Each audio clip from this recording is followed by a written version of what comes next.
Lisa Copeland, and I want to invite you to my show, The Big Sell. Are you ready to stop being a small player in a big world? Are you ready to decommoditize your business? Are you ready to stand aside from the competition? Join me every week on The Big Sell. Hey everybody, it's Lisa Copeland, and I want to welcome you to the Art of the Big Sell, the podcast where we talk to influencers and people that are not afraid, people that go out there and they just make it happen. And that's no different than my guest here today on the show, who is a very, very good friend of mine and a colleague of mine in the automotive industry. Christy Romans, president of Now Digital. I mean, she's so amazing and she's done so many great things in the automotive industry. But what she did and why she's on this podcast is that she started a movement. She made the decision that the women in automotive needed their own group, their own conference, and their own tribe. Christy Romans, welcome. Thank you. How are you? I'm good. How are you? I'm doing great. Well, thank you so much. I know you had to really scurry to get on this today. You're absolutely just traveling all around the world. Where are you today? I'm in Atlanta. What are you doing in Atlanta? I'm going to a vendor and then I'm going to a couple dealerships. Okay, good. Well, tell us, before we get into the Women in Automotive Conference and the movement that you started 4 years ago that's absolutely changing the face of the automotive industry, tell us what you do now. What is it? Tell us about Now Digital and what you do exactly. We're a digital marketing agency for car dealers, basically. And so we say we're the quarterback. We go in and we help dealers manage all their digital. We do some of it in-house, but most of it we use vendors for, and we just help them manage everything that they're doing and help them spend their money correctly. Oh, that's good, because I know when I was a car dealer, I felt like I just kept throwing it out the window, and yes. I could never get my mind around, is the money I'm spending really working, or am I just paying another vendor? So you're really the person, you're the expert that goes in and says, hey, cut this, use these guys, don't use these guys. Right. Okay. Yep. So you and I met each other 4 years ago when I got a call and I was still a car dealer then, and I was asked to be the closing keynote for this new conference in Orlando called the Women in Automotive Conference, and that you were the founder of it. So I have to hear, and so not only have you started a conference, you've started a movement that now, of course, I'm very involved in, and I sit on the board, and I look forward to it twice a year. It's the one conference I love to go to. So take us back 4 to 5 years ago when you had this big idea to start a women's conference. Well, it was really 5 to 6 years ago. I had gone to a marketing to women conference in Chicago, and it was very small. It was a great conference, but it was so small. And I just started thinking, like, why don't we have something like this for women in automotive? I mean, I've grown up in this industry just like you have. I've been in it for 20 some years, and it's kind of lonely sometimes. You just feel like there's nowhere to talk. Who do you talk to? You know, you have friends, but so this idea came that why can't we do something where we have people get together, they network, they learn from each other, we're inspiring each other, we have great content, and it's not a sales focused concept either. So like with you, if you look at most conferences, they're all around most of the time some kind of a sales message, or people are selling their products and the booths are there to.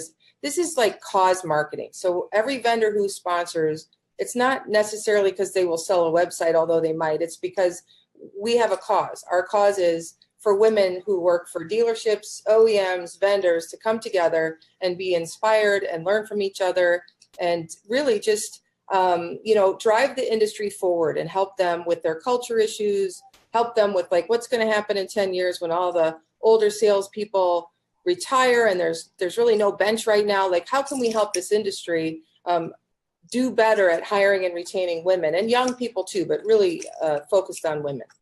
Okay, so 5 or 6 years ago when you had this big idea, what was the initial, so you had the idea, you said, okay, I'm going to do this. What was your first obstacle? What was the first thing that almost put a bullet in the deal? Will anybody come?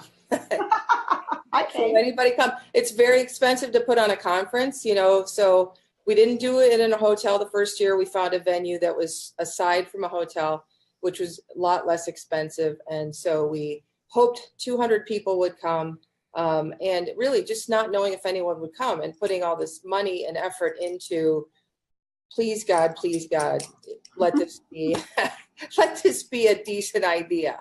That was the first obstacle. It's almost like, planning a New Year's Eve party, and like, several other people are planning one too. and you put out the invite, and you go, God, I hope I got mine out first. I hope people come to my party. Right. There are a lot of industry events, but Yes. all the ones I've been to, there's never one specifically for women. And I'll tell you, in the very beginning, I was even a bit of a doubter. I thought, well, first of all, are there really even this many women in the automotive industry? Because I felt like I was always alone. And then next, could they, not would they, because I know that where women will gather, but could they actually take the time off work? They'd probably have to expense it out of their own pockets, because I knew it was going to be a tough buy-in for their bosses, most likely in the beginning. Yep. And, so I was a little worried about it for you, but it was a success. It was a huge success. It was a smaller venue, so we actually sold it out where the fire marshal was going to have to come if we had any more people. So so it was a tremendous success. And the thing that I thought was the coolest part about it was the vibe. We didn't know what kind of vibe to expect, how everyone would get together and get along. And it was like, where have you been all my life? It was it just filled a hole I didn't even know I had. I mean, I thought I had friends and people and mentors, and I do, but to have that sort of venue and to have great speakers like you and the people who came that first year, it was a whole lot better than we expected it to be. So who were some of let's give some shout outs to some people. Who were some of the initial sponsors that came on board and wrote checks in the beginning when you thought nobody else would? CDK is a major sponsor. Cars.com has been a major sponsor. Cox is a great sponsor. One of the ones that is near and dear to my heart is Next Up. I love those guys. I know. And it's, they don't have to spend a lot of money, but they always do something really special so that everyone pays attention to their booth. They had the flowers in July. They had the flower wall with the angel wings, angel wings in December. Just that kind of stuff where people are making an effort to make it special for the women who come. Just so cool. Super, super cool. I don't know if I ever told you this, but we all flew out of Dallas together, and there was like 8 seats in first class, and we were the 8, me and Next Up. Really? Yeah. That's kind of cool. There were a few cocktails flowing, because it's about 3 hours from Dallas to California. Yes. And all of us flew into Palm Desert, and boy, that to me was the most fun ever. But I'm not going to go off on that one yet. I want to go back to that first one. Okay, so you brought in a few sponsors. The fire marshal almost had to come. Was there any time during that conference or after that conference that gave you a moment of pause where you thought, okay, I'm one and done? Or, No. anything happened?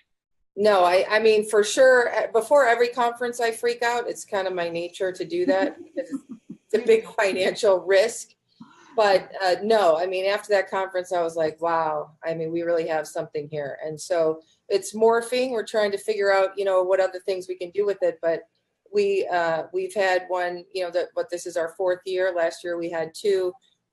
There's always an element of freak out because you just don't know, maybe everyone's sick of this. No one's going to come again. And, so there's always that, but for me, it's just, we're going to do it forever and ever. Amen. Hopefully. Yeah, hopefully. And then, there's a whole education component to it. In fact, I put out a big post today on Facebook because I'm building the 2018 calendar, and I've had the pleasure of being the dean of the Women Powered University, which is owned by the Women in Automotive Conference, and you and your team, Christy, and and just trying to not make it just about education in the automotive industry, but also self-motivation and self-improvement, because we believe that women are a whole being. They're not just they weren't just born to be executives or to be in the car business, and we really want to help women be all they can be, whether it's in their careers, them personally. We had fabulous Sharon Lecter who comes and she talks about their financial life, and because it's really hard to be great at work and to be focused when you've got other stuff going on in your life. And so we really do take a holistic approach to this conference, which is so different than any other automotive conference in the world ever, right? Yes, because, there's lots of sales training out there. There's thousands of webinars and things you can see on sales, but there's not very many places where you can see, work-life balance, or like you said, Sharon Lecter talking about how women put finances sort of at the bottom of their whole to-do list and how important it is for that not to be the case. There's so many different areas. I mean, and I read an article, trying to be all things to all people is really difficult. Something has to give. And so helping people kind of figure out how to maximize their lives in whatever way they can. So it's not, I give 110% at work and then I give 20% at home. Just helping people really understand you do have to have balance. Balance is healthy. I read someone said there's no such thing as work-life balance. I don't agree with that. I think you have to have it because they feed each other. Work feeds your home life and how you support yourself, but your home life feeds your ability to go to work and do your job well and to really focus on success and things that will help you further your family. So I really believe that that's such an important piece, and that's part of the content we're trying to provide. And again, part of the culture that we're trying to help dealers understand. It's important. Work-life balance is important. So how can we help them incorporate that into their business model so that they'll get more women to stay? Well, I'll tell you, I know you've been traveling, so you probably didn't get to see my show 2 weeks ago with Ali Rita. Ali broke the world sales record, and he's about to be inducted into the Guinness Book of World Records. And I said, well, Ali, I mean, the only way you can break the world sales record is I'm sure you're working day and night, 6 days, 7 days a week, bell to bell. And he said, no, Lisa, actually, I work Monday through Friday, 9 to 6. And I just literally, my mouth about fell open. And I said, how can you do it? How can you break the world sales record? He said, because it is as important to me to break the record at home of being a great husband and father as it is to break the world sales record. And he said, so I just do it. I get it done. Now, in fairness, he has a couple of assistants that just help him with paperwork, but he's living proof, car dealers out there that are watching this, whether it's men or women. I think one of the number one reasons people leave is a big reason I left is because, I don't want to work 6 days a week, 8 hours, 8 hours, listen to me, 12 hours a day, right, and tied to it. And I think Ali has proved that. And he's sending a very big message into the industry that, you don't have to do that. You just have to be more efficient with your time. You have to be a better networker. In fact, Ali's somebody we should come get to speak at Women in Automotive, although I'm afraid everyone will get up and quit because they're like, dang, I want one of those 8 to 5 jobs. Yeah. Well, but I mean, the reality is I think dealerships will benefit greatly from creating schedules like that. I mean, I was a single mom and, 20 years ago, and if I didn't go to work because my kids were sick, I might lose my job. And so I practice at my business that, I care about what you do when you're at work. I don't care if you sit there and look like you're working so you're on the payroll. I care that if this is your job, this is what you do. I don't care how you do it, when you do it, if you have to go to the dentist. I don't care about that. I just care that you do your job. And what I find is when you give people the flexibility to have their lives and their jobs, not their jobs and their lives, people stay. They stay and they have much more. They don't need maybe as much money as they would necessarily if they were going to work a lot harder. It just because it facilitates the ability to enjoy both your job and your life. You're not having to choose one over the other. Does that make sense? Yeah, it does. And I'll tell you, I think that's the number one feedback I hear. And I'm wondering if it's what you hear from women just going, I love this industry. I love doing what I do. But you know what? I don't want to miss my kids' soccer games on Saturdays. I can't stay after 6 o'clock because I've got to pick a child up from daycare. And so, the industry ends up losing so many amazing women because they just are not willing to sacrifice, nor should they, their family and their children. Whereas men have usually, not always, 80-20 rule here, have the freedom to do that. And, they're more driven to do that. Because they have a spouse at home taking care of the family. But when you're just like you, Christy, you're a single mom. How are you supposed to do all of that? And it's impossible. It's impossible. And one of the things about millennials is that they're not going to work 6 days a week either. So it started as a movement for women. Actually, when you look at the broader cultural issues, the generation coming up is not going to work 6 days a week. Those are men that want to stay home when their wives have babies and be with their kids. And these are people that don't care so much about how much money they make as how much time they get to have life. Again, it's life balance. And so the whole industry is going to have to adjust to that. I mean, it doesn't matter. We can sit over here saying hire women, But they, again, in 10 years, they don't have a bench. There's nobody waiting to work at a car dealership. 85% of kids graduating from college don't have jobs. I promise you, they're not looking at car dealerships as an opportunity. And that's a problem, because car dealers should be able to get interns. They should be able to get college graduates. They should be able to get the best of the best, but they have to change the way they train and the way they develop, and then the way they compensate their employees. Yeah, absolutely. And I love you said that, and I don't know if you caught yourself saying it a minute ago, but you said the movement. And I don't think 4 years ago when I met you at the first conference, or maybe it's been 4.5 now, that you thought of it as a movement, or did you? No, not at all. It was a conference. It was a conference. It was something we thought would be a really cool idea. I knew we'd all go, so at least we'd have 6 people. But I did not know that's what we were doing. So now when people like myself say to you, Christy, you started a movement, how does that make you feel? What sense of responsibility do you have, or do you feel upon yourself because of this movement that you started? I mean, I don't feel necessarily responsible so much, but I do have a passion for protecting the industry. And when you look at some of the disruptors that are happening, and Amazon and some of these things that really threaten the basis of the franchise system, I feel compelled to keep my job by saying, hey, everyone, let's look at what's happening in this industry, and let's not wait for things to happen to it. Let's be proactive and figure out how we can move along with these disruptors and these changes and preserve what has been up until this point a pretty good system. But when you match customer dissatisfaction with the process of buying cars, and the fact that companies like Amazon are partnering with like Hyundai, and you don't even have to go to the dealership. They're gonna bring you the test drive. They're gonna value your trade. They're gonna do all the things that dealers have always said they have to come to the dealership for, and they don't. And so when you look at trends, I have a real concern about the viability of the industry as a whole for a long period of time. So it's a little bit, I guess, self-interest on my part to keep this going, because I like my job. I like helping dealers. I think there's a lot of opportunity to make it a much better industry for women and young people. And so that's what kind of keeps me going. So what was the initial feedback? I'm going to put you on the spot here. It wouldn't be a good podcast if I didn't. What was the initial feedback from the male-dominated car dealer when you went out to your clients and said, hey, guess what I'm doing? I'm going to bring all the women together and we're going to empower them. Did it scare the hell out of them? Honestly, since we have it in Orlando, and I have dealers in Orlando, I had thought that it would be a regional event, that we would get people to drive from Florida and come to this event.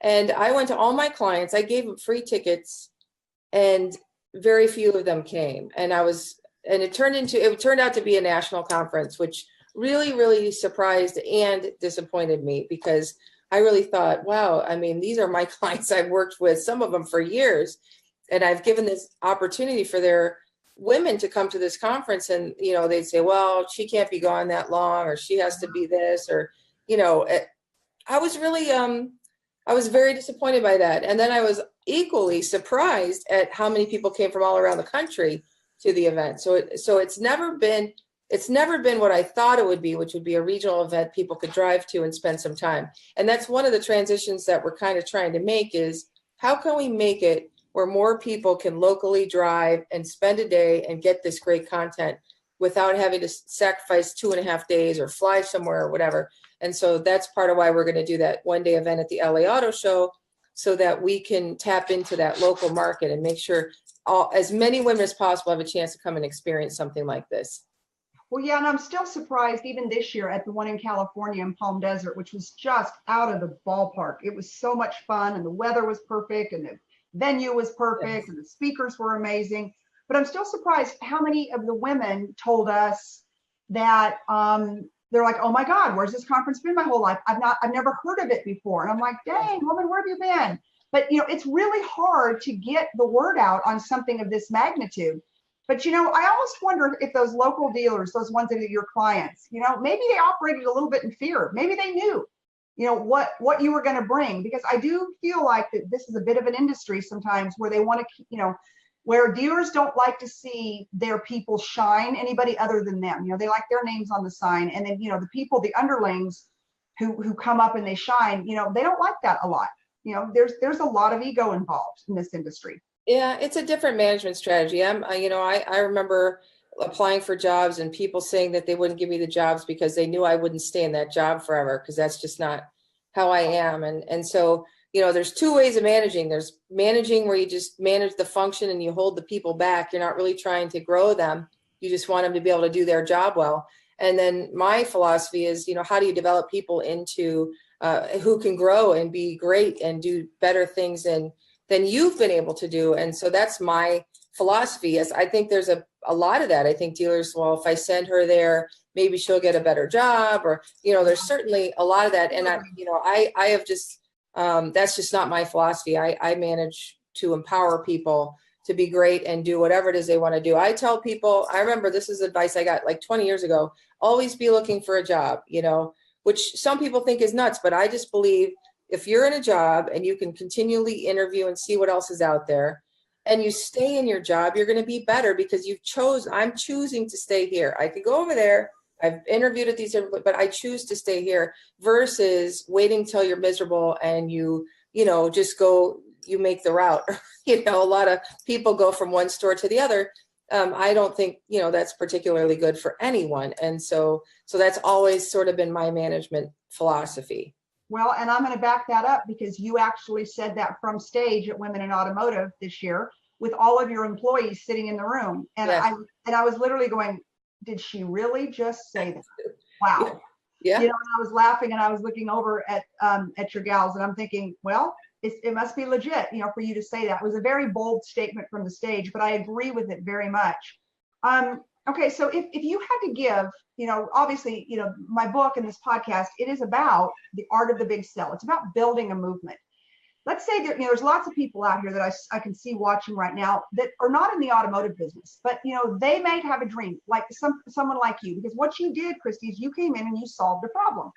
The problem is that women in the automotive industry were not connected. We didn't even know each other existed, myself included. And you brought us together, and there were friendships that were formed, and that will always be friends. I think, I know. I don't think I know. And what would be your advice on somebody who had a big audacious dream like you did, or, you know, just to start something, just to have, you know, what would you tell them? What is step one? I mean, step one is to go for it. I've always, you know, I know a lot of people. I was talking to someone that, you know, people are really scared to take the first step because failure is always an option. But I've failed. I mean, I've failed hugely in my career, but I wouldn't have gotten to where I am without that. And so I think the first step is to be convicted about what it is you want to do. Whatever that dream is, you have to be really passionate about it so that no matter who's standing there saying that's not going to work or you're going to fail, that can't take you off your game. You have to have enough conviction in what it is you're dreaming about that you are going to go for it, come hell or high water. That's the first step. The second step is to take the steps to make it happen, to take the risk, to step out there because, and this is another thing I always say is, you know, when you look at where you are in your career, what do you have to lose? You know, when you get to a certain point in your career, maybe taking risks is a little bit more scary. But if you're working at a dealership and you're doing a great job and you have a dream, you can always go back to doing that. It's not like something that there aren't positions open. And so I just think people need to look at, you know, what are you passionate about? What do you believe would change whatever it is you want to do? And then what's the worst thing that could happen if you do it? What, you could go bankrupt. I've done that. You know, I lost everything I had. Huh? I said, well, you know, I mean, the president's been bankrupt 3 times. So, I mean, what the heck? Yeah, he might have been a little more different kind of bankrupt than me. Like I was really bankrupt. So to lose everything you have, that gives you a lot of perspective because, you know, you think you need all this stuff to live. And then you find out, well, you know, I can actually make it on whatever I have. And so that also gives you, well, it certainly makes you pause and think, where did I screw up so that I don't make those mistakes going forward, hopefully. But also it just teaches you perspective. you just don't have perspective till you take that step. And even if it means there's a risk and you might lose, you might fail, that's actually not necessarily a bad thing. That's just maybe a step in the process for you to get to where it is you want to be. So if I were to hand you a crystal ball, what would you say the future of the Women in Automotive, what do you see for the next 5 years for the Women in Automotive Conference? What is your vision as the leader? Well, certainly we'll keep having events, and hopefully we'll be able to do more like one-day events that we can get more of that regional feel, which is what we kind of hoped we would get in the beginning. But the other thing is, where can we plug holes in the industry? Can we create training programs for women who go to work at dealerships where they come to us first, and our job is to educate them as women in automotive, not necessarily on the sales piece, but like, how do you operate as a woman in automotive? What are the things that can help you be successful in a dealership, especially if it continues to be male dominated? So really trying to figure out where are the things that we can plug for the dealer industry at large. So we're looking for those types of things. What kind of training, what kind of content, what can we provide that will help dealers facilitate the ability to hire and retain women? Yeah, I think if you could come up with that training, or I think if you come up with the solution of how dealers can hire more women, you will never go bankrupt again. It won't ever happen. You'll be the richest chick in the country, because it's a lot harder to do. Like that. Yeah, that would be good. But because I put you on the show and I gave you the idea, we'd have to have some sort of financial arrangement on that. But that being said, it's really a big task. So tell us about the next conference, when it's coming, and what kind of speakers and what type of sponsors, and tell us about what it looks like in Orlando coming in June. So it's June 24th to the 26th. We are going to have a theme, which is going to be Stronger Together. And so one of the things we hope to do by having themes is to help the speakers and really just the content be built around something that everyone buys into. And so Stronger Together is going to be our theme. We'll have many of our sponsors back, Cox, Cars.com. Next up, certainly we'll be back. And Tesla with the last one. I hope Tesla will come, but we'll have to see. Tesla's kind of far from this venue. So we'll have to work on if we can do something with them. But we're working on all the details there. One thing that we do, I think, is particularly cool, and we didn't really market it, is that we do provide childcare during our conference, during the cocktail, during the whole time that people are there. We provide childcare because I believe if a woman wants to bring her kids and go to Disney World, and this sort of becomes a twofer, she can come and get great content, and then she can take her kids to Universal or Disney. We want to be able to provide an opportunity for that. So we do provide childcare. It's no charge whatsoever, and it's during the entire conference. So that's something that we do that I think I've never seen it. I've never seen it anywhere. It's never been done. But see, that's because you're a woman who started a movement, who's putting on a women's conference, and as a single mom, you understand what are some of the things that will keep her from being able to attend. Right. And so, once again, the Women in Automotive Conference, we solve a problem. You have kids, but you want to come, then bring your kids. Yep. Solve the problem. Yep. Yeah, it's huge, and that's expensive. That's a big expense on the conference, and that just shows the dedication of you and the team and the board to make sure that every woman can get there. I also know that we've given scholarships in the past. Yep. To come to the conference. So there's just so many times that there's just so much that we don't want there to be a barrier. And typically, what I've found, Christy, the barriers is their bosses. Yes. And we've made it really cost effective. Most conferences are $800 or higher of this caliber because you get food and cocktails and all that. And we do not, our goal is to have it primarily sponsor paid for so that we can make it affordable for people to come.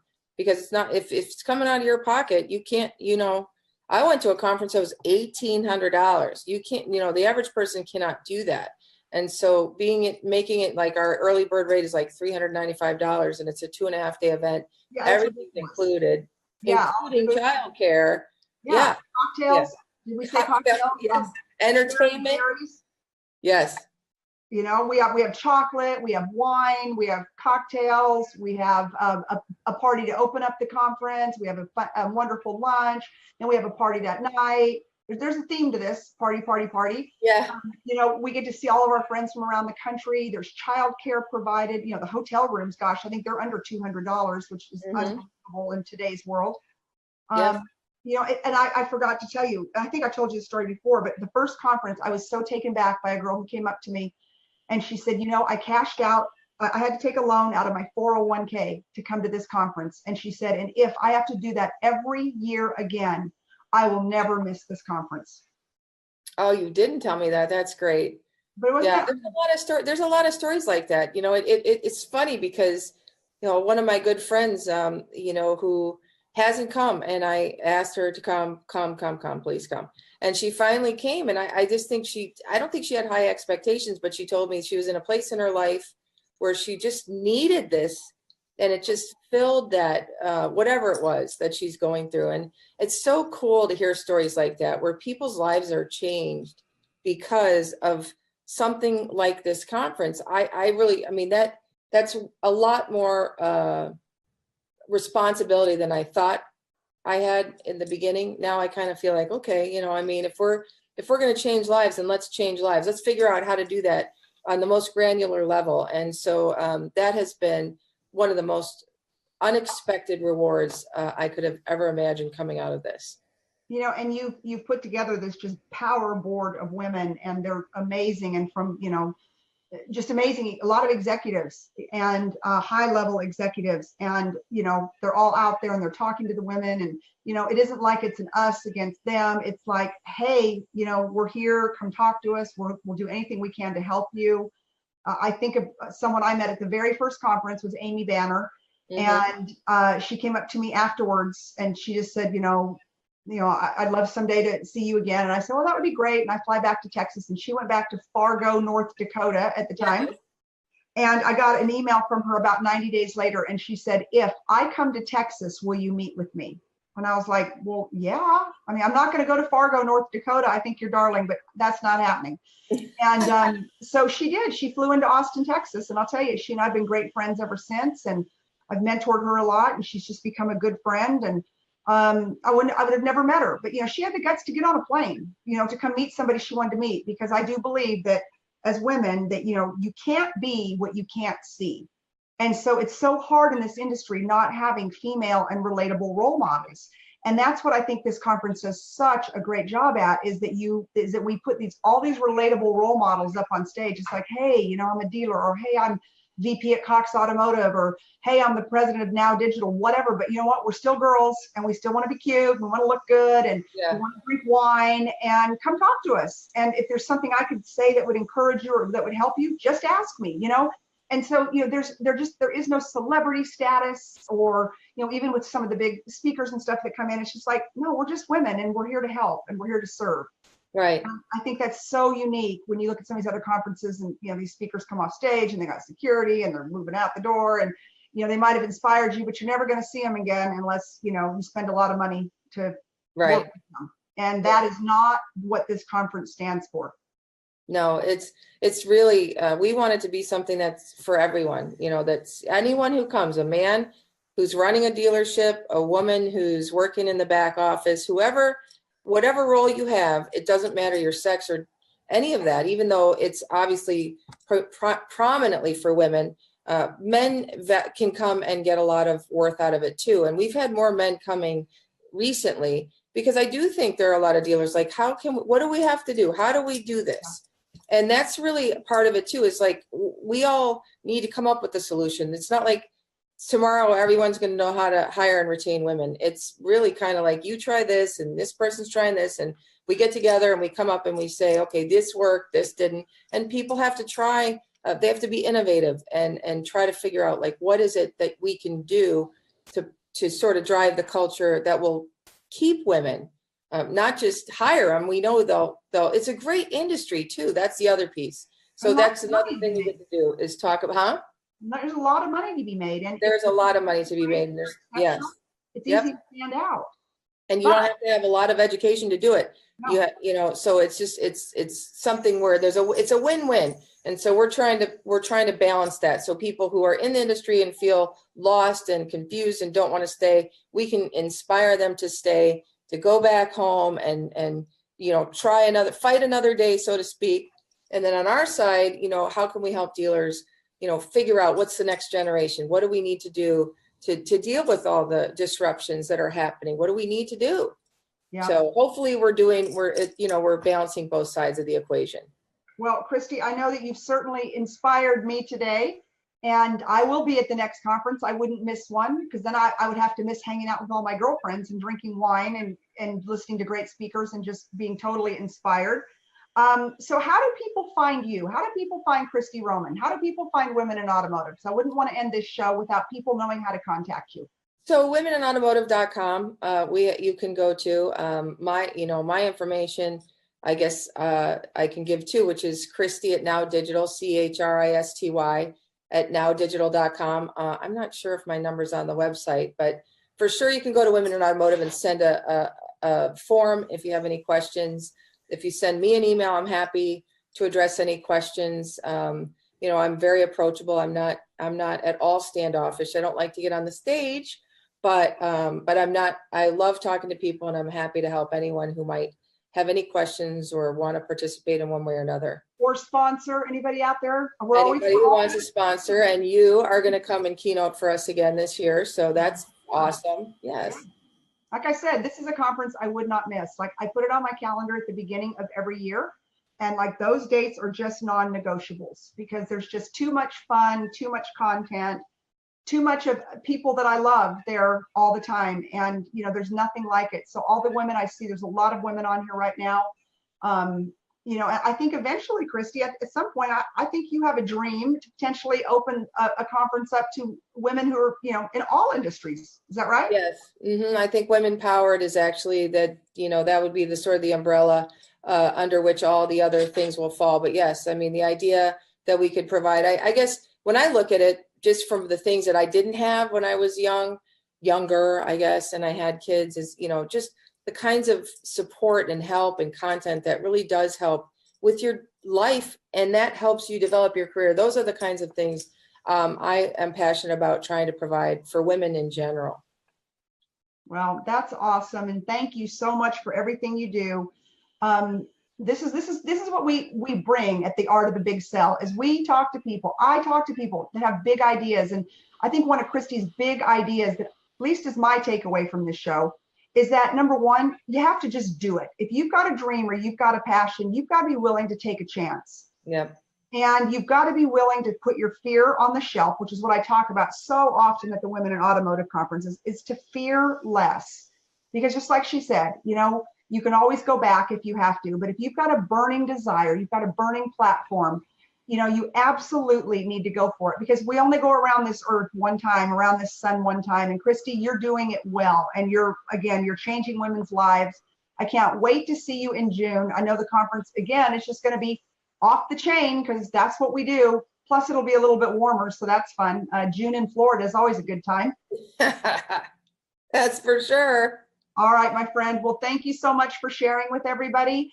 And I look forward to seeing you in June. And for all of you out there in the automotive industry, be sure to go to womeninautomotive.com, men or women. We have lots of guys that we call them the guys that get it. In fact, I talked to one of our favorites today, Christy, Tony D, and they would not miss this conference. So go to womeninautomotive.com, get registered now. This conference will sell out, and you will not want to miss all the fun in Orlando. Thank you, Christy. Thank you, Lisa.